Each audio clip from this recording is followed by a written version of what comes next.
मैं तुमसे मदद मांग रही हूँ, मेरी आदिल से शादी करवा दो। तुमने बाबा को मना लिया रक्षी की शादी के लिए, तो प्लीज मम्मा और अम्मी को भी मना। कुछ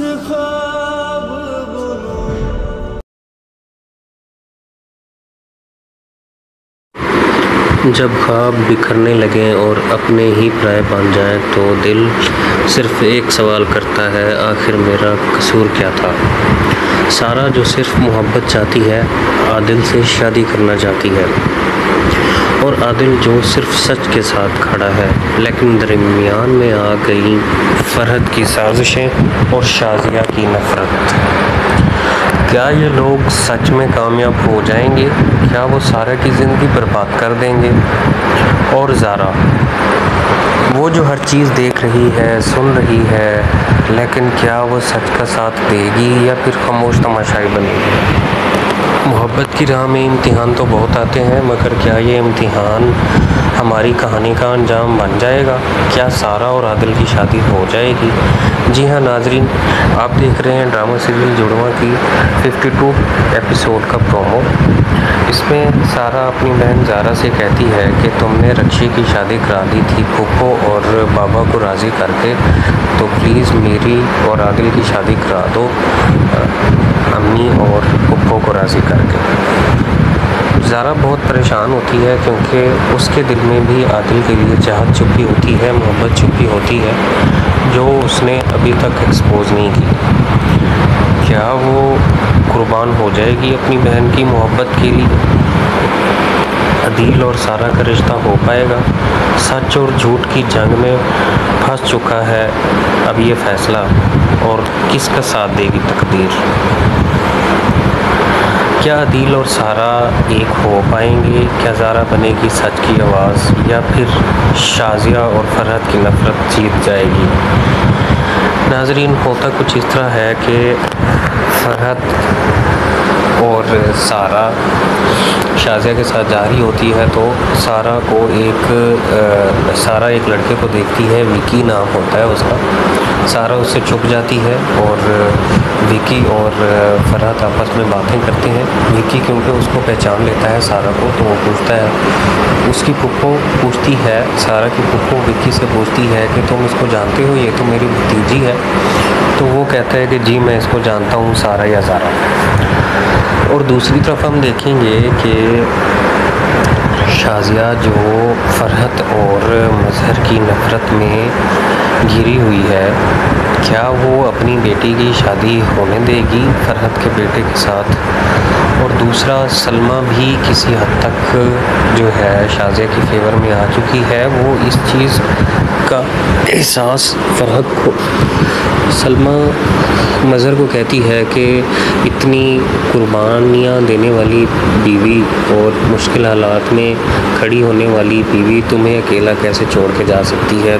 तुम्हारा भी तो एक्सीडेंट हुआ था, तुम भी तो हॉस्पिटल में पड़े थे, इस हालत में तुम्हारे साथ ही, तो तुम्हें ये छोड़ के नहीं जा सकती। तुम्हें इससे पूछना चाहिए था, इसको टाइम देना चाहिए था। तो नाजरीन, अपनी राय कमेंट्स में ज़रूर बताइएगा कि क्या सारा और आदिल एक हो पाएंगे? क्या ज़ारा उनकी मदद करेगी, या फिर फरहत और शाजिया की नफरत जीत जाएगी?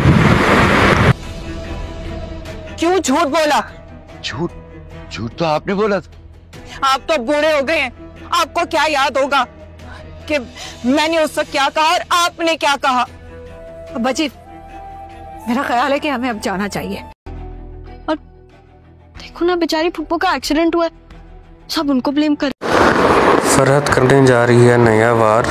वो सबसे पहले ये करेगी कि नाना मियाँ के ऊपर इल्ज़ाम लगाएगी कि तुम्हारी वजह से मैंने कहा था, और कासिम भी इसी वजह से जो है वो मर गया था।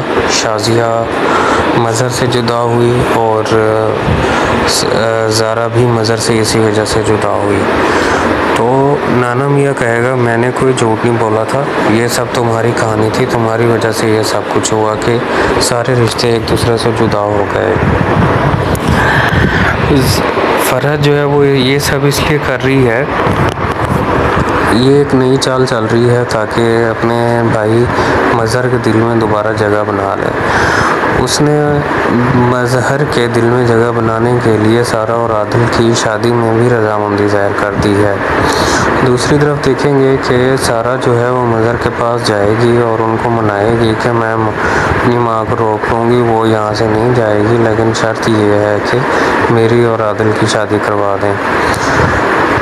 तो दूसरी जानिब जो है शाजिया इस फैसले के ख़िलाफ़ होती है, लेकिन बिलाखिर वो भी मान जाती है और सारा जो है वो ज़ारा को भी कहती है कि पप्पो जो है ना बहुत ही अच्छी हैं, उनका एक्सीडेंट हुआ है, वो इतनी अच्छी हैं, हर बंदा उसको डांट रहा है, हर बंदा उसको इल्ज़ाम दे रहा है।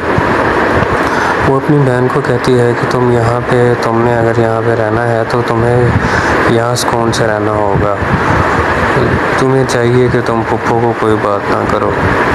सारा अपनी मोहब्बत में आदिल से शादी के लिए इतनी अंधी हो चुकी है कि उसे अपनी माँ, नाना मियाँ और बहन की इज़्ज़त का ज़रा भी ख्याल नहीं है। नाना मियाँ को बेइज्जत जब फरहत करती है तो शाजिया कहती है कि हमारे यहाँ रहने का कोई फ़ायदा नहीं, अब हम जा रहे हैं। लेकिन ज़ारा जब ये देखती है कि उसकी माँ और नाना मियाँ की फरहत बेइज्जती कर रही है तो वो बीच में बोलती है और उनको रोकती है, नहीं मामा आप कहीं भी नहीं जाएंगी, जाना तो फरहत को पड़ेगा, हम यहाँ से कहीं भी नहीं जाएंगे।